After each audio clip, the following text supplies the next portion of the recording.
latest episode of 5 on the Floor on the 5 Reasons Sports Network. Thanks for joining us on your favorite podcast app, on Apple Podcasts, on Android, Spotify, or the 5 Reasons YouTube channel. Make sure you hit like, subscribe, turn the notifications on. Also, make sure to check out Off the Floor. That's our Discord server. We tell you all the time, trying to get to 1,000 members on there. We got to catch our football folks over at OnlyFins. You check that one out as well. That's on the Dolphins. This is Heat, NBA, 10 different channels, plus stage shows.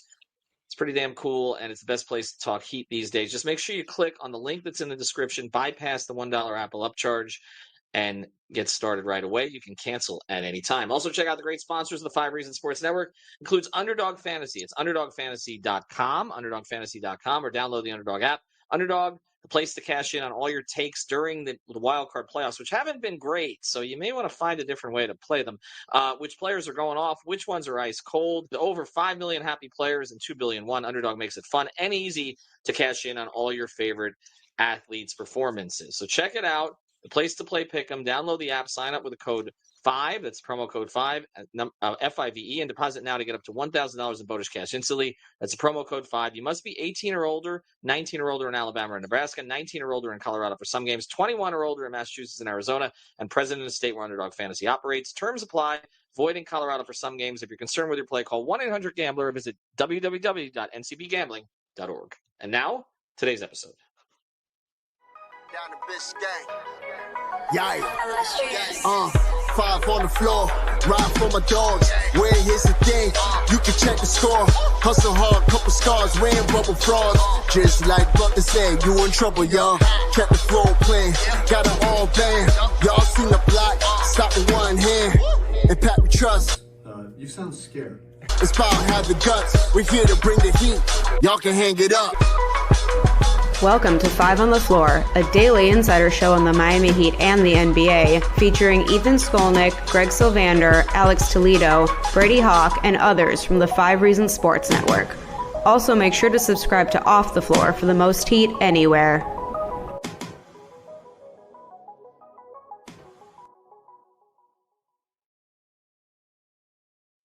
Welcome back to 5 on the Floor. Here's today's floor plan. I'm Ethan Skolnick. You can follow me at Ethan J. Skolnick at 5 Reasons Sports. I got Brady Hawk. You can follow me at Brady Hawk 305. Alex Toledo. You can follow him at Tropical Blanket. The Miami Heat lose to the Los Angeles Lakers tonight, close out their 5-game road trip at 2-3. They lose 117 to 108. Now 20-19 on the season. Oh, by the way, 20-19 was the record when Pat Riley took over for Stan Van Gundy in the 2005 season. They won the championship. I don't think that's going to happen this time, but that's what that record reminds me of. The Heat took a lead again. Tell me if you've heard this before, just like they led against the Clippers, just like they led against Sacramento. I think they led, what was it, by a dozen tonight? It was a double-digit lead in the second half. Things started to fall apart in the zone defensively. We will talk about that. Was not effective tonight. And a couple other things. They didn't get enough scoring help for Tyler Herro after a 38-point first quarter. He finished with 34. We'll talk about him in a minute. And again, Terry Rozier was unplayable and yet played. And that's just a conversation we need to continue to have here because we are now, less than 48 hours away from the possibility of Jimmy Butler returning to the Miami Heat. And, of course, we've done 7,000 episodes on that, and we don't know how it's going to play out because that meeting between himself and the Arisons has yet to happen. But he could be playing on Friday night at home against Denver, or he could be sent home before that. We'll see how that goes. But regardless of which, the Miami Heat will return home just one game over 500, and they've had winnable games in this stretch. And let's just talk about that in generalities here, Alex, before I get into the player of the game as we go forward. They could have gotten this one. I felt like the Clipper game, that one got away, and I didn't feel like they could have gotten really back into it. We saw it all sort of collapse in the third quarter. The Sacramento game they should have had. They up almost 20 in the fourth, blew it, ended up losing the game in double overtime. When I didn't really like some of Spoelstra's decisions with the rotations and the overtime. So again, this could have been 3-2 trip at the very least. I thought that this was a winnable game until, again, they frittered it away and let it get to LeBron. And then LeBron just closed them out today. Your overall thoughts on the game and on the road trip?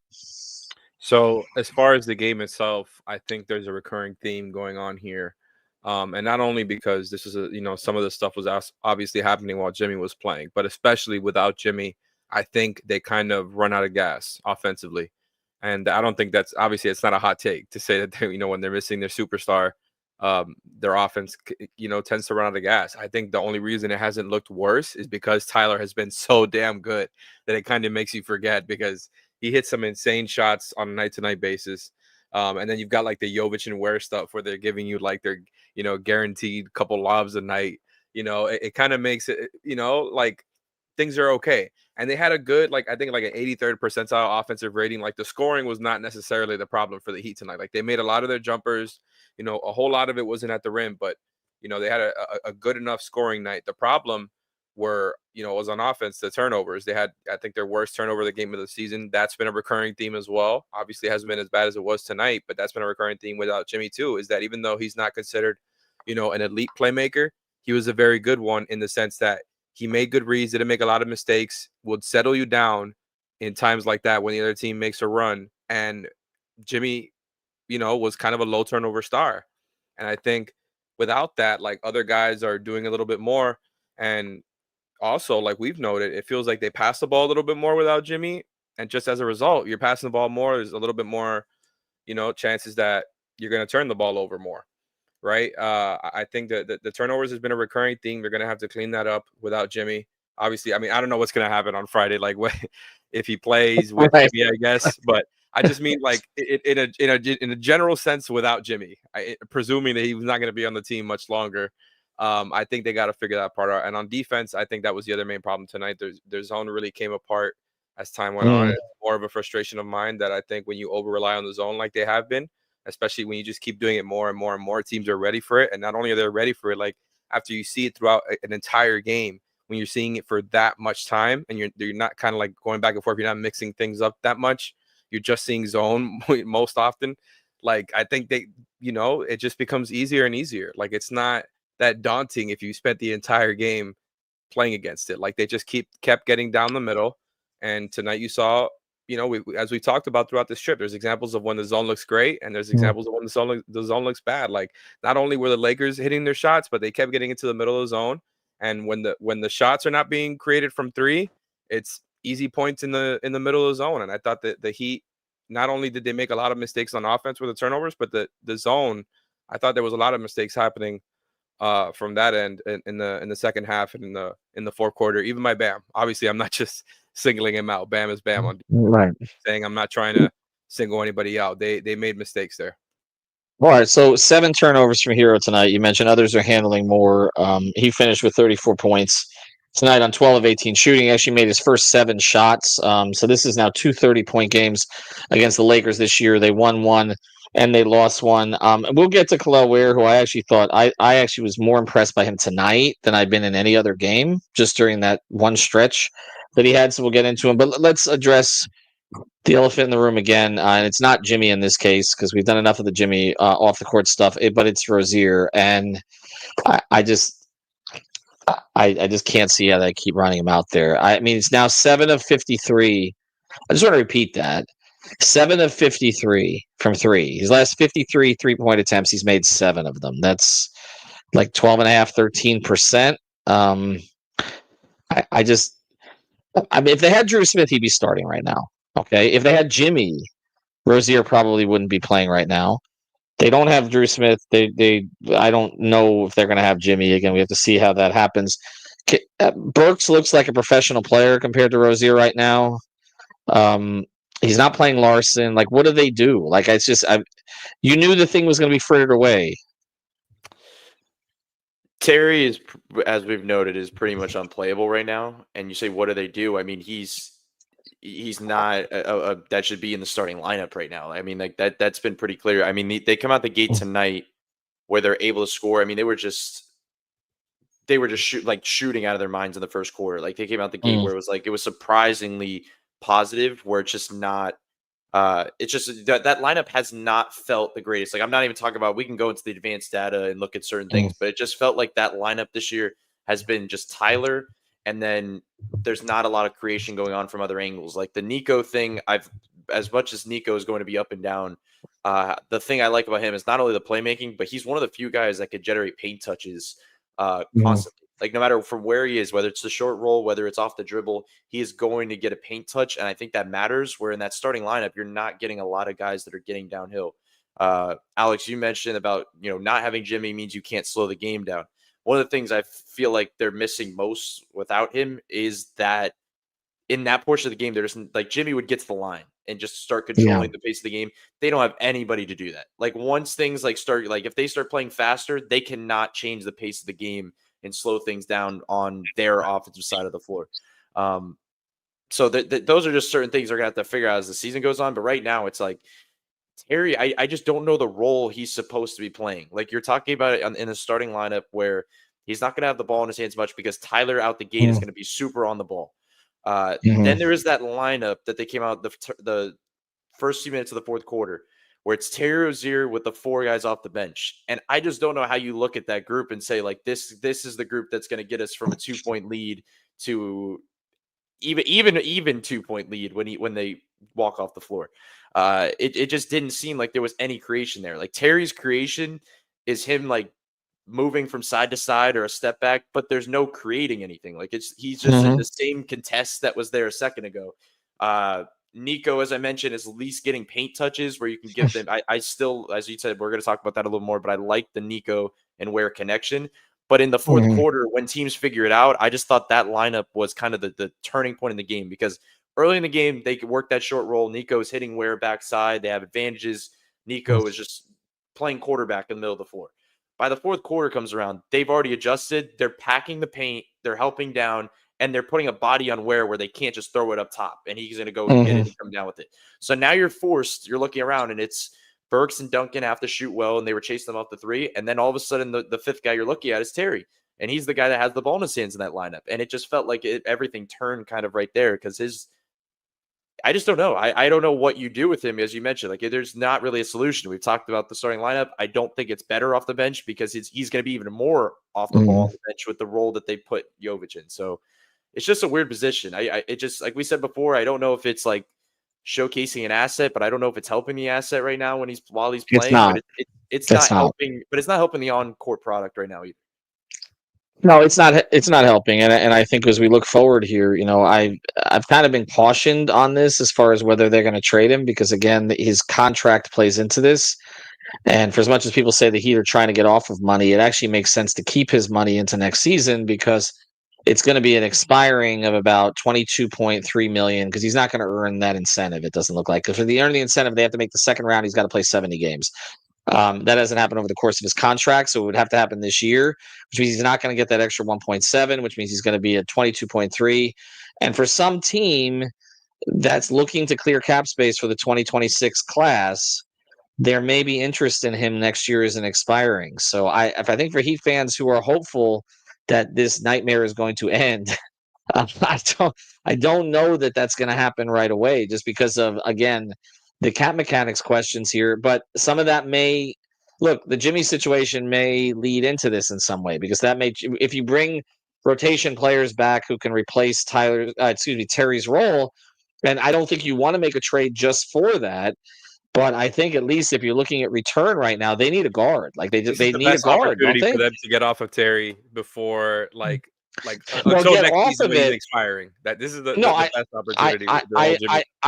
I agree, and you can't expect to get much. You're not going to recoup what you gave up. Okay, there's no way. All right, there's no way you're getting a first round pick back. You're lucky if you don't have to attach one, and they don't have one to attach. The best thing you could hope for in that situation is you're able to get off of Terry without having to attach anything, because like Jimmy is part of the deal, right? Like, you could just kind of throw it in there. That might be, asking for too much, but this is probably, this is definitely a better chance of that happening than you're doing like Terry the Magic, on his own. You're doing like the Magic no look pass. Like, here's Jimmy, there's Terry. Like, that's what you're going to throw on one of these teams. Exactly. I think right now you would love to be able to like send him to Chicago for Lonzo Ball's expiring. Like, that would be perfect. Malcolm Brogdon's expiring. That would be perfect. Is that going to happen? I don't see it. I just don't. I don't see any team that's looking at the way Terry's playing. And I know that sometimes his shooting is normalized. When he got him last year, we said he's streaky. He had a situation like he made like 7 threes in one game in Charlotte, but it came after he was like 2 of 18. But this streak is straight down. But it's part of it. It's everything. It's everything. But like, even when when the shots were falling, it was still bad. Right. It's the defense. It's the defense. It's the decision making. It's the confidence. He doesn't look like he wants to go to the rim anymore. He had that one in the Clipper game that he left up there. Look, nobody wants this to happen to him. He seems like a good guy. He wanted to be in Miami. It was his dream to play for the Heat. I was in favor of the trade, so I take it all back. It's been an unmitigated disaster. It just has. I don't know. I mean, typically they're able to get off of these contracts like they did with the Waiters thing, James Johnson. I mean, right through the years, even Justice, they wanted to get off at the end. Hassan, they got off of Hassan's deal. Nobody thought they could get off Hassan's deal in the Jimmy Butler trade. So maybe history will repeat itself here and they'll get off of this one. But man, was it's just hard to watch right now. And when he comes in, you just know that this is going to happen. All right, let's do the player of the game, Alex. And now it's time for the A-Aggressive Insurance Player of the Night, sponsored by our friend Lynette. You can find her at insurancebylynette.com. That's with 2 N's and 2 T's, insurancebylynette.com. If you need car insurance, renter's insurance, homeowner's insurance, or any other type of insurance, she's the person to go to. Based in Lauderhill, she services the entire Tri-County area here in South Florida, and she will make sure to get you the best deal. She'll probably talk to you about the Heat while you're at it. Reach out to her, insurancebylynette.com. And now, the player of the game.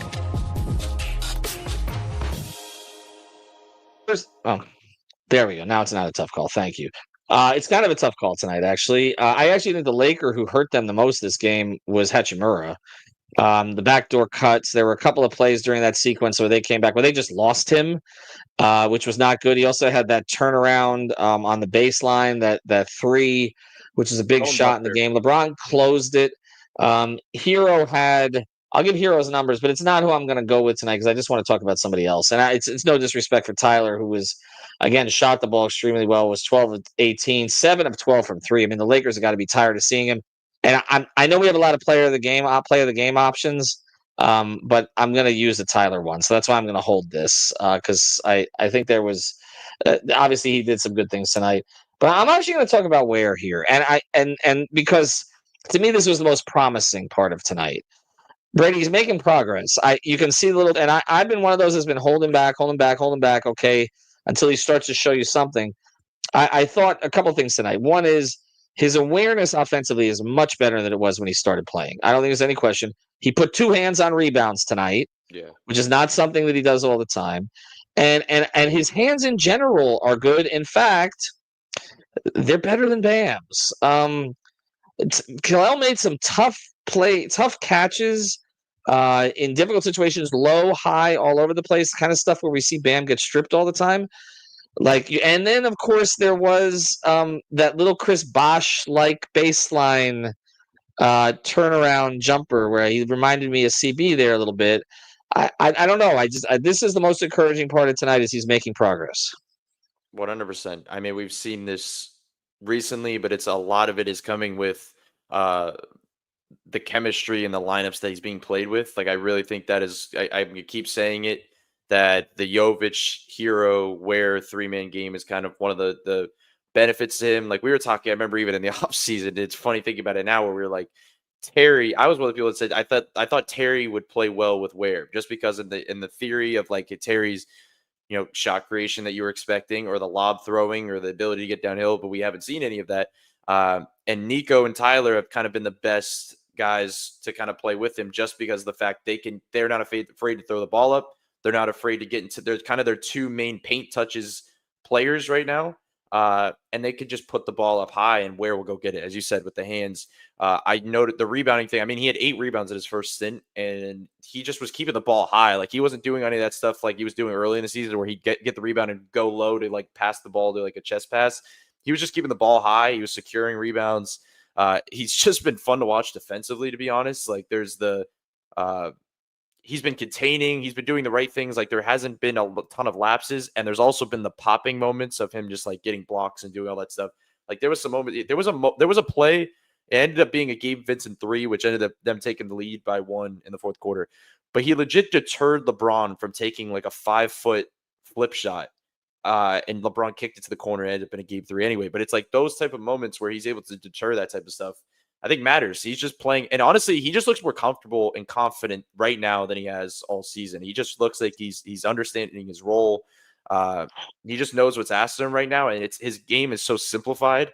And I think, look, we're all waiting to see those 31 seconds of joy on the end of that first half. We found our joy, Brady, in 31 seconds. Yeah, that was the best joy I've had all season in those 31 seconds. But it is interesting because I think part of the reason why they haven't gone to it, or at least Spo hasn't gone to it, I think, is they want to simplify Ware's game as much as possible. And if you start running more of those lineups and working things in, it is legit throwing him in the fire to figure out different things. But I just believe they're at a point right now where they have to try things just for Bam specifically. And it's crazy to say that, because originally we'd say, well, they have to try it to get Ware activated, but it's not. It's right now, it's about trying to get Bam activated in certain lineups. We talked about pairing him with Duncan. We talked about pairing him in different moments. I know he's coming off a game where he was out and he injured his back a little bit. But he just needs something new. He needs a spark, because this stuff, it just is not working right now. Like watching Tyler out there on an island looking for that secondary guy, and it's just not Bam right now. Like I felt down the stretch with the attention Tyler was seeing, it was like, all right, now they have to play through Bam. They have to work inverted pick and rolls with the attention Tyler's seeing. He could slip out. Bam has to get going to the basket. They have to slow the game down. I mentioned the free throw thing. Who has to draw the fouls? It's Bam. Bam has to be that guy to go put his head down, get to the basket, and get to the line. And that stuff is not happening. And it's a problem right now. So they're going to have to figure that stuff out, like we've said all season. But I just think they're going to have to, at some point, try new things. And the only new thing that we could come up with on this podcast panel right now is the Ware thing, just to see what different spots he can get to, maybe just to get him going offensively. I mean, I'm curious at this point to see the lineup that I thought we would never see. Which, if I say this, Eternal's going to say he was right. I kind of want to see some Bam. Some Bam. Wake me up before you go. I want to see some Bam. Hold on. Did we just stumble onto something there? We just the Wham did. lineup? The Wham lineup. Careless Whisper or whatever. No, actually, that wasn't that George Michael alone. Anyway, I'm dating myself in the 80s here. This is way beyond both of you. Are you getting the dated references wrong? Come on, man. I am. I get all the dated references wrong. Bam, Ware, Jovic lineup. At this point, I'm open to it, and I actually think there's some things that could work there with Jovic's creativity. But let's get back to Bam, Alex, because boy, we've done this podcast a bunch of times. 7 shot attempts tonight. Said in the last couple of games, particularly in the wins on this trip, and I should have said they were 3-3 on the trip, not 2-3. So I apologize for that. It's been a long trip with a lot of focus on everything but basketball. Is this what it is? What Jay Smith says? We need to stop driving this Bam agenda. Just let him be. He has a ceiling that much is clear. I mean, how many games this year have we said, "Wow, he's really popped offensively"? Is this what it is at this point? I mean, 3 of 7 from the field. He took 4 2-point attempts tonight, and it's not like he was getting to the line, because he only got to the line 4 times. He had 4 rebounds, 4 assists. All the rebounds were on the defensive end. 3 turnovers. I mean, that's a dog shit game. I hate to say it. It's just not good. No, yeah, this can't be it. This can't be it. Just because I feel like they need to help him out doesn't mean that this is fine. I think they've settled him into this role, whereas some of the commenters that we put on here have pointed out where his role is to screen and pass the ball, unfortunately, right? I think, not that I am somebody who's a proponent of, okay, just give Bam the ball and get out of the way. That's not what I'm asking for, but there has to be some sort of middle ground between him being a screener and hub, which I appreciate those things about him. But you have to get some sort of scoring out of him, because for as much as I always say he is a limited scorer, and I still believe that, and they have to help him out, there's a middle ground. Yeah, you should try to find spots throughout the game where you could get him in his spots, or where you could run inverted pick and roll with the guard screening. I'm still with that stuff. But it also can't be this, right? They've got to increase his role, but it also can't be Bam just settling into it. There's got to be points where he breaks out of it. I understand he's trying to do that most of the time and just fulfill his role. That's Bam's ideal role when you're putting him around a team with a bunch of offensive creators. Unfortunately, that's not the situation, and I think that's why Bam's scoring stands out. I should say his lack of scoring stands out even more, is because they need it. Outside of Tyler, who's just been giving you so much night after night. They don't have guys who can go and score on a consistent basis. And I'm not sure Bam's that, but I know he's got to give you a little bit more than, playing this role that he's been given, which I understand is that part of it is on the coaching. They need to find a middle ground, and it's on Bam and it's on the coaching staff. It's not on one or the other. But we've had this conversation now. We've talked about this for the past how many years? But I it's just gone think down. Like they gave him. I know. I understand. It's gotten worse. Typically with Bam, and we talked about this last year. Month after month, last year his shot attempts went down every single month. This year they never got up there, and that's part of this where there's this conversation about Jimmy's role in the offense. Bam has struggled with this more than Jimmy did. More than Jimmy's did. Than Jimmy's. I didn't even notice Jimmy's changing that much, to be honest. But Bam's has clearly changed. But again, I understand why it changed. Because Spo looked at it and basically decided he was limited, right? Don't we have to assume that at this point? Like, Spo doesn't make a decision to get away from a lot of the things that Bam was doing if he thought that there was more offensive upside with Bam doing more. He obviously decided there was more offensive upside with Bam doing less. The Jimmy part of this is just complicated because of the contract. Bam's already paid. In Jimmy's case, it seems like if there was frustration with the offense, it was because it was depressing his numbers in terms of him being able to get what he wants, which was the max deal from Miami or somewhere else. In Bam's situation, it feels like it directly impacted him, but I can't blame Spo when we see that Bam's bag seems to be so limited at this stage. They've been in two different extremes the past couple of seasons, right? Like the last two regular seasons, not including this one, they were several chunks throughout the season where Bam and Tyler were their 1A and 1B on offense. And I'm exaggerating because Jimmy was, of course, a part of it. But those were their three main scorers. They looked at Bam as a scorer and used him as a scorer. They had two, not full seasons because we saw, like things change throughout a season. But they had the majority of 2 seasons, regular seasons, to figure out what they like and don't like about Bam having that much of a load on offense. And look, Bam can hit the midi. Like he's got a midi. But I think like that's what he's got. He can't get to the rim enough. His handle isn't tight enough to be, to have a bigger load. And I think they went from, okay, here's Bam on this side of the extreme. And now this season they're on the other side where he's not doing any of it. And it's like, I don't want him to be the center, like of offense scoring wise, where like he's your number one. That's not what I'm asking for, but it's gotta be some in between with what they've done in the past and what they're doing now. When you're missing Jimmy specifically, like it's one thing to be like, okay, that was your role going into the season because we're going to try to get some more out of Terry. We're going to try to get some more out of Tyler. We want the perimeter players to really free up here because we don't think this offense is good enough. But that was also with Jimmy involved, taking up a huge load, right? Like, I just think that load is not there, and Bam has got to be a part of it. He doesn't mean, give him the ball, get out of the way. Like I said, 20 shots. There's got to be a middle ground between last season and this season. He can't be East Coast Draymond on this team. He can't be because you have Tyler trying to play the role of Steph, but there is no consistent Clay. There's no. I mean, we saw how the Warriors have struggled when it's just been Steph and Draymond. Like there has to be something else there. I mean, and Bam has to contribute more. And I just, again, I appreciate the things that he does for this team, but we've just had this conversation too many times. And you come off of this road trip, and I thought there were 2 games he played pretty well, but there's no breakout game. That game just doesn't seem to be happening right now. I want to get to the play. Let's get to the play of the game here today. We'll probably cycle back to Bam before the end of this. And now it's time for the X-Ray of the Play of the Day, brought to us by our friends over at Mobile C-Arm and Staffing Services.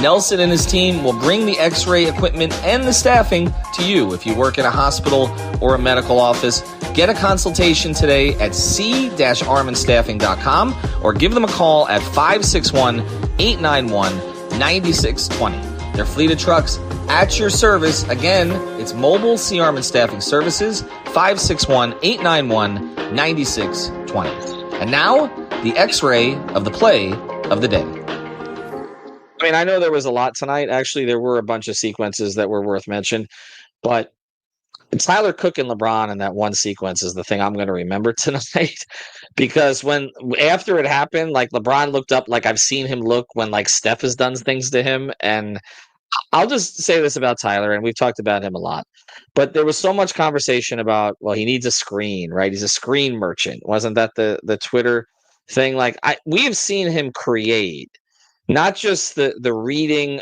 for the passing, his passing, which is much better than it was, but just his creation of offense. And it just makes you wonder if they just had somebody else who was helping him on a consistent basis. But he's been, and I'll have to look at what the isolation numbers are this year, but they seem a lot better than they've been in the past. He hasn't needed as much help to get his shots off. And I know LeBron is not anywhere what he used to be defensively, but to me, that was kind of a moment for Tyler, for everything that he's heard. And he had 2 elite games against the Lakers, who are the most watched team in the league still, which I do think may help him sneak into the back end of the All-Star picture, although I still think the odds are stacked against him at this stage. Brady, your thoughts on Tyler more specifically? Yeah, he's just playing an insane brand of basketball where he's just like become such a complete player. It's just so interesting to watch the way he's used as a shooter right now, like coming out the gate. Like it is just he's really changed his profile as we talked about, but he's maximized it in a way where like we didn't always over the last few years talk about his range a lot. Like that was never something we talked about. Like we talked about him as a great 3-point shooter, but we didn't talk about him shooting 3 steps behind the 3-point line, where they've kind of leaned into that a little bit more. And Spo has talked about him wanting him to do that stuff.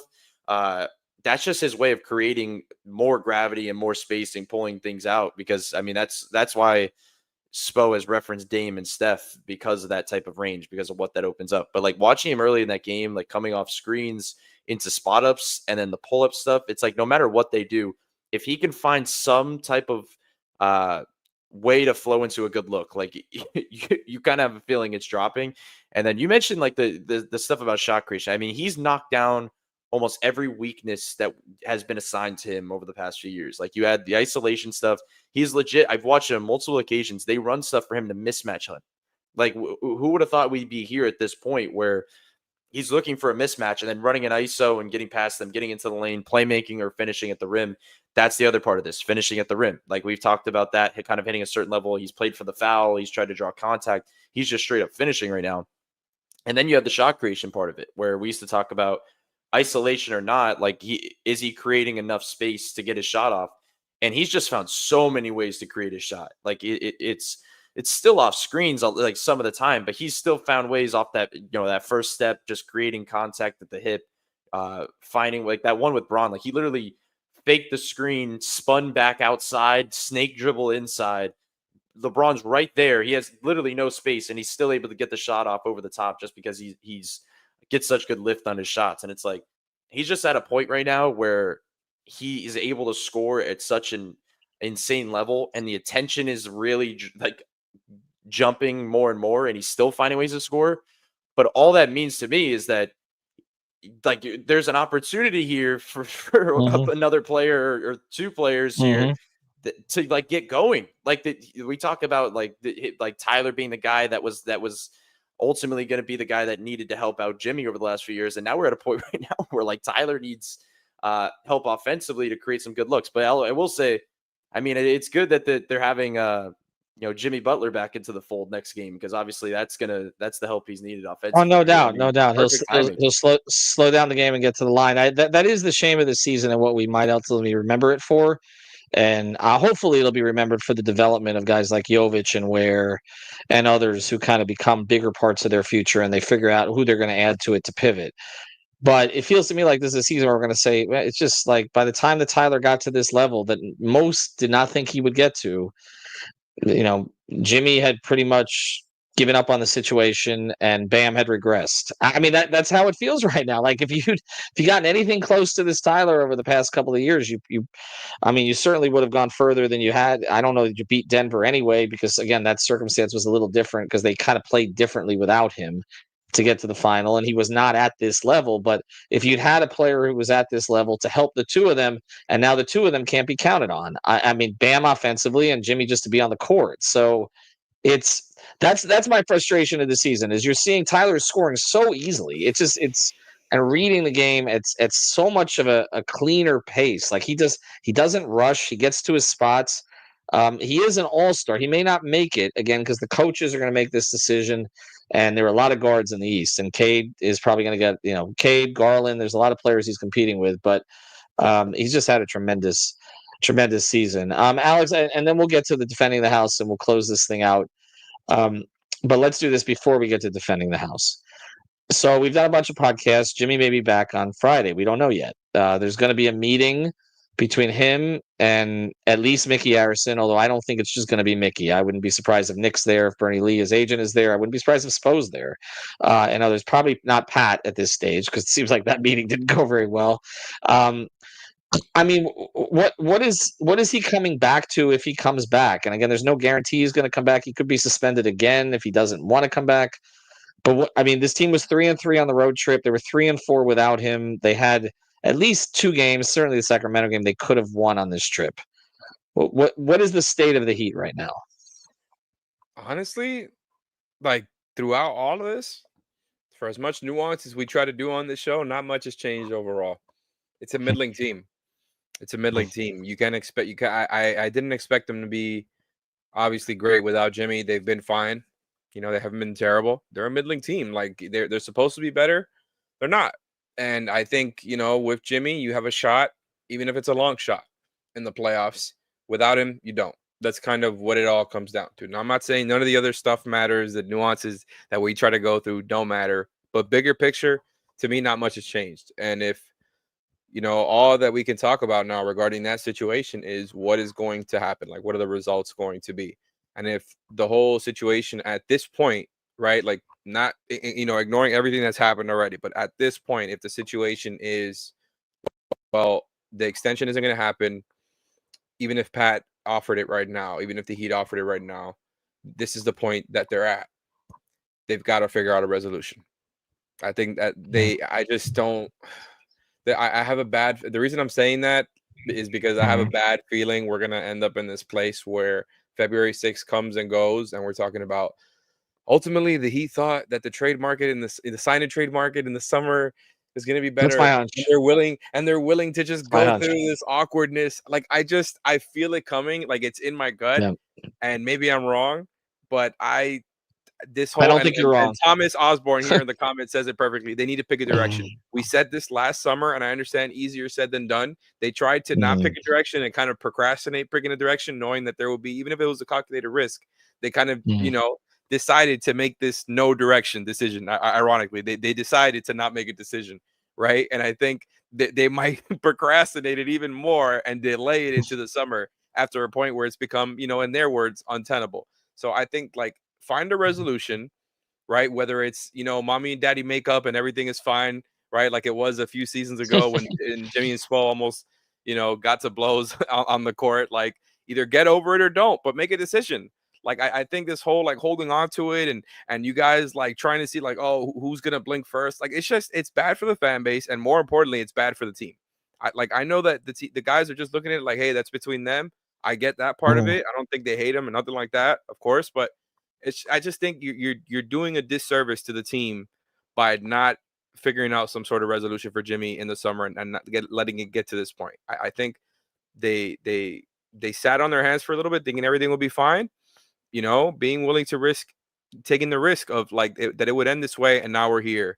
I don't know what they're gonna do on Friday. I really don't. Jimmy's might suit up? Is he gonna do the same thing he did against New Orleans and Indiana? I don't know. Is he gonna try his butt off and have a great game? I could really see it going either way. Shout out my guys at the Deuces. We have no clue what's gonna happen, but it's become untenable either way, whether he plays well or not. Brady, let me do this, and then we'll do defending the house. In a trade, let's say that they did make a trade before February 6th, which I don't think there's any guarantee that that's going to happen right now. They don't have anything they like. I can tell you that. There's nothing they like right now. They've been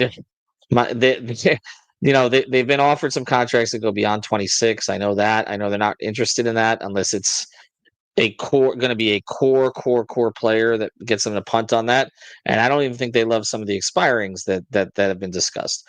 But if I was to say to you, there's one guy who's been discussed out there in the trade market that if they added him right now, okay, because you don't have Jimmy, that it changes their projection from middling to, okay, you've got a chance to be. I mean, because look, the East. That shouldn't be the expectation, though. Yeah, it's over. That ship has sailed. You're not a contender anymore because you played with Jimmy's money. You're not a contender anymore. Move on. That's my okay. But I'm saying, is there? Well, let me ask Brady the question: is there anybody? My fault. Is there anybody that you think could change the equation here that would give this team a chance to be? Because look, Boston's better than by for sure. They're struggling a little bit right now. They lost to Toronto tonight. They don't look like as dominant as before, but you figure they'll turn it on in the playoffs. Cleveland, we don't know what they're going to be in the playoffs because they really haven't been able to carry this over. But they're obviously a much better team under Kenny Atkinson than they were previously. And the Knicks still look pretty solid, okay, even though obviously Tibbs is running those guys into the ground right now. Is there anybody, if they got Brandon Ingram, if they got Zach LaVine, and these are high end, I don't think those things are actually going to happen. Does anything change this trajectory? Let's be honest, this team has been pretty middling with Jimmy Butler. Right. Like not counting the peaks that he's carried them to. You're not getting anybody better than Jimmy Butler in a trade. So no, like there's no, I just don't see anything. Like there's trades you can make that I think, like Alex was saying, picking a direction that pushes you in the direction of youth, whether it's getting more picks or assets or young pieces, like that's fine. But like when you talk about getting a good player in return, yeah, it would be fun. You know, like just trying, if we want to like talk, like they're going to compete no matter what. So you try to like make a push or whatever, and you just kind of continue this cycle. But like getting out of the middling realm in the regular season, I don't see that happening. I mean, the Pelicans is the ones you mentioned, Ingram, or, you know, with all those pieces, I think those Zion. those are fun pieces to add that I think could make this team better, but they're still going to be middling. They're still going to have these games against the Lakers where they have a 12-point lead at half and they blow it. And you're sitting there, you know, battling with under 500, over 500, at 500. So I just think they are who they are. The difference is with Jimmy has been and will always be, he just rose your peak in the playoffs. He just took you to another level where he gave you a chance against anybody. And when I just don't know, I don't know what that will look like in the playoffs when you don't have that. Like now you're just in a case where you're going to have to scrap your way through some series. You're not going to have like those type of moments. So to answer your question, I just think they are who they are, and they're going to have to pick a direction. And just to be clear on this, because I know people are talking about Cooper Flagg in the comments tonight, I don't see any scenario where the Heat intentionally do that, because first thing, they're not good at it. It's against their organizational philosophy. They don't know how to tank. They did it in 07, 08 reluctantly when everybody was hurt. But additionally, they're just no, but there are some teams in the East they cannot be lower than them, right? And they're not going to get lower than Washington. I know Detroit's obviously risen from there, but they're not going to get lower from Charlotte. They're not going to get lower than Utah, even though they lost to them once. So they're not going to be in position. Now they may keep the pick but then that creates a whole other domino of issues. Okay, we've talked about that, about when they divest their picks, but they might keep the pick. Obviously, if they're in the lottery, they don't give it away this year. I'm not even sure that that's what they want to do, because again, the way that it sets up their future. So that's just not going to happen. This team's going to try to compete. Spo's going to get them to defend in certain games, hopefully with something better than the zone. And so they're going to, it's very hard for them to tank. It's just hard for them to tank. They're not going to do it. So unfortunately, I think we may be just watching a team that is playing, and then it's whether you get out of the plan or not. I know people are saying, who knows with the lottery? And I know some teams have been, have jumped up, Cleveland and Orlando, certain years where they haven't supposed to get the number one overall pick, and they have. But the Heat don't tend to have much luck with that, as we know. I don't think the Heat have ever moved up in a lottery in any significant way. Just looking back at it, even the Beasley one, they were supposed to be the number one, God. And meanwhile, the Bulls moved up like 10 spots that draft. Yes, right. No, they were supposed to be like 11th. Right. No, it's never the Heat, so it's not going to happen. And it's not conspiracy. It's just, I don't know. Maybe it's just fated to be that way. All right, let's get to defending the house.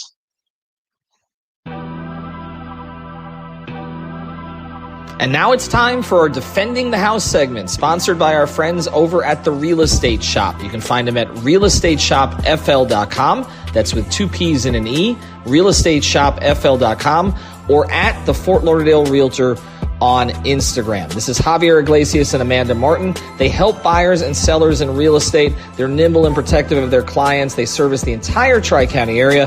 That's Miami-Dade, Broward, and Palm Beach counties with a proven on-market strategy. The Real Estate Shop sellers earn the most money in the shortest time frame because Amanda and Javier have a deep understanding of the local market. So check them out. Again, it's at the Fort Lauderdale Realtor on Instagram, realestateshopfl.com, or give them a call at 954-268-9812. And now, who defended the house. All right, before we do this, I better do a roll call because I just got this email from the Heat.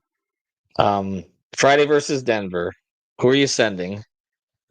For those who don't know, we get 3 credentials if we want them. I assume you're both going to Armageddon game?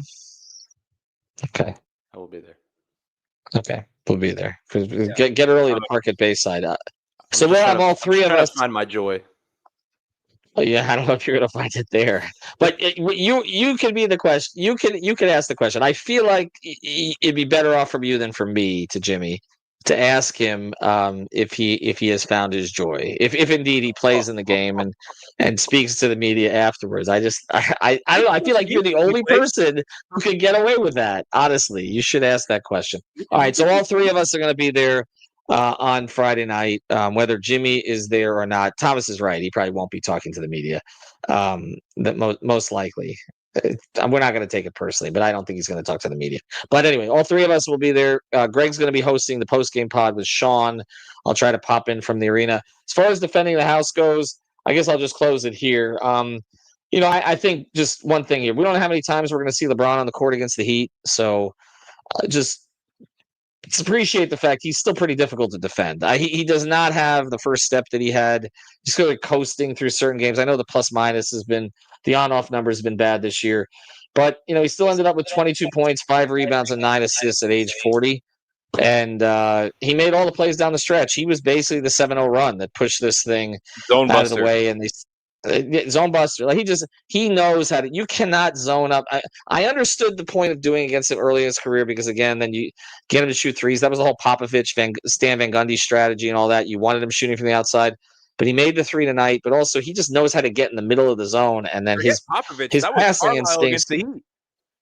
His passing instincts are just elite. Are just absolutely elite. So still, credit to LeBron for closing them out tonight. He finished 3-3. On this trip, 3-4 now without Butler since the suspension. And we'll hear something over the next 24 hours about whether or not he's going to play on Friday. And the intention is for the Heat to bring him back. And supposedly, at least through the Chris Haynes report, the intention is for Jimmy to come back and play if he's asked. And of course, there are stipulations that go into this. And the Heat they cannot suspend him again without pay unless he screws up again. That's pretty much where this is. So the whole thing about denial of services and all that, Jimmy holds the cards here. If he wants to earn his money, if he wants to keep his money from here forward, then he comes back and suits up on Friday, and we just see what he looks like until they eventually perhaps make a trade. All right, we had a huge audience tonight, so we appreciate everybody at the end of West Coast swing for staying. I appreciate Brady and Alex for making it up for all of these. I know it hasn't been easy for any of us. Of course, Greg will be back probably with me tomorrow, and we're going to get in just before the 48-minute mark tonight. 20 seconds left.